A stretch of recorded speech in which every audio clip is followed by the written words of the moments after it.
তো hello' friends, বহুতো ইউটিউবাৰে কৈ আছে যে SSC কনষ্টেবল যিটো যোনটো ফিজিকেল হয় সেই ফিজিকেলত কিমান গুণা কেণ্ডিডেট মাতে।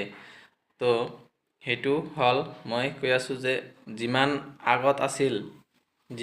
আগত কেণ্ডিডেট মাতিছিল তো সেই হিচাপত 8 গুণা কৰি মাতিছিল। বহুতো ইউটিউবাৰ কৈ আছে যে 10 গুণা কিবা 12 গুণা কৰি মাতিব। তো এনেকুৱা কোনো কথা নাই। 2018ত 12 গুণা আছিল, তাৰপিছত 12 গুণা আছিল 2021ত, তাৰপিছত 2022ৰ পৰা না 2023ৰ পৰা 8 গুণা কৰি এতিয়া মাতি আছে।